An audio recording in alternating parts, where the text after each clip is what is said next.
Donald Trump decided to perhaps try to take control of a news cycle today by releasing a summary of his first call with the Ukrainian president. So this first call took place in April after Zelensky's presidential election. The second, the one that you're more familiar with, was in July after Zelensky's party won a majority in parliament. Now what's interesting about it is less what's in the actual summary and more what's not in the summary, but was previously promised. The White House readout, a summary of the call released hours after it occurred, so this is back in April, claimed that Trump, quote, underscored the unwavering support of the United States for Ukraine's sovereignty and territorial integrity, phrases that he has literally never said, nor does he understand, within its internationally recognized borders, and expressed his commitment to work together with President-elect Zelensky and the Ukrainian people to implement reforms that strengthen democracy, increase prosperity, and root out corruption. Now those are specific references to specific things, but the transcript shows him congratulating him on his recent win, promising to arrange a White House visit with him, and recounting the large number of Ukrainian women who participated in Trump's Miss Universe competitions. Jesus Christ. It's got that, but it doesn't have any efforts to address Ukrainian corruption, economic prosperity, or democratic institutions, nor does he even allude to its efforts to beat back the Russian occupation of the Ukrainian territory of Crimea. And indeed, it is difficult to have a substantive back and forth with a foreign leader about rooting out corruption when the word corruption does not even appear in the transcript itself. It's interesting. I mean, his interpretation of that first phone call with Zelensky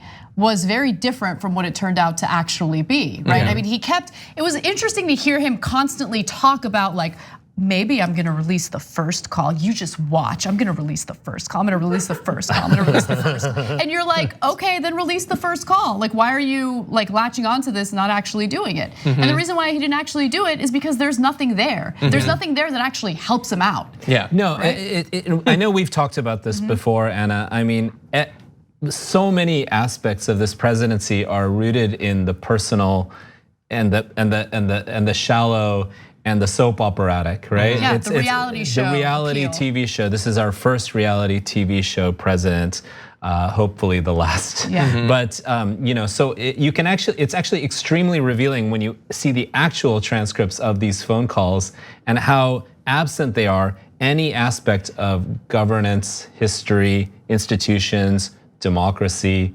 diplomacy, economy.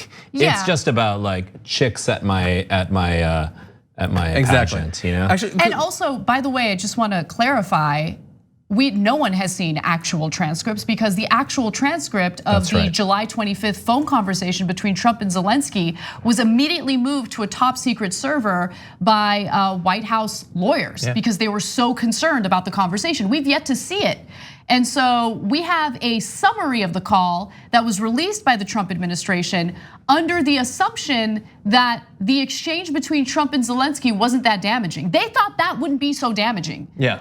It's insane. So if they thought that was an okay portion of the call, what does the unredacted, actual verbatim transcript of that call look like? Some level of all this is considered normal and acceptable. Yeah. It's crazy. Yeah, so you mentioned the sort of reality show nature of this. So I just want to, look, we referenced the Miss Universe thing, but this is what actually was in the summary of the transcript. When I owned Miss Universe, they always had great people. Ukraine was always well represented. And then the transcript says that he winked a couple of times at the phone, not realizing that the president couldn't see him. But anyway, yeah, he actually referenced that. In another instance, he claimed that a Ukrainian woman had won Miss Universe, but no Ukrainian has ever won the competition despite several making it to the last round of the pageant. Russian, Ukrainian, Belarus, Lithuania. I just love that Business Insider had to research that to see if they'd ever won.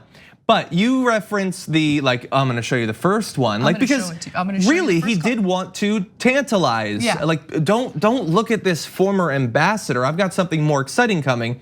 But he even got sort of tripped up in trying to oversell this, which J.R. Jackson noted in one of his best recent JR rated mashups. What they want is they want my first phone call. I had another phone call, and it's a very important phone call.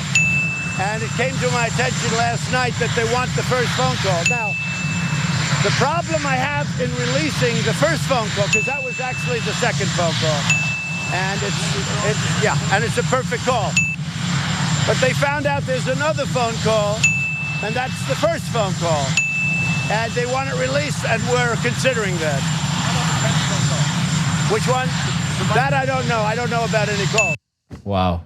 Nothing was said. Yeah. There was no information communicated over by the that. helicopter din, the helicopter noise din. Yeah, chopper talk's a bad time to communicate anything, especially when when you're trying you to communicate can't. nothing. Yeah, exactly, exactly. But I mean, when you really think about it, what was he supposed to say about the first phone call in regard to the substance?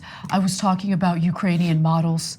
I was talking about the pageants and the very strong women. Yeah. Many strong women in the hot, very hot.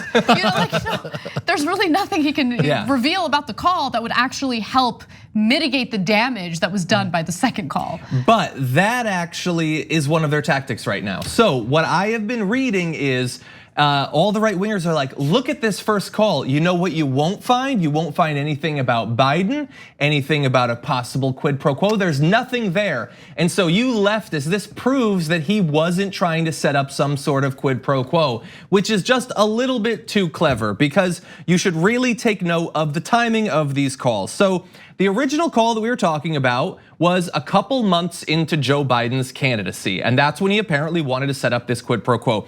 This first call took place in April. Importantly, it took place 4 days before Joe Biden launched his presidential run. And so it doesn't necessarily prove what you think it proves, that before Biden was in the race, he wasn't interested in Ukrainian corruption. And once Biden had gotten into the race, suddenly he's really interested in CrowdStrike and Burisma and all of that. So I just want to make that timeline really clear. Well put. Thank you. Thanks for watching The Young Turks. Really appreciate it. Another way to show support is through YouTube memberships. You'll get to interact with us more. There's live chat emojis, badges. You've got emojis of me, Anna, John, JR. So those are super fun. But you also get playback of our exclusive member-only shows and specials right after they air. So all of that, all you gotta do is click that join button right underneath the video. Thank you.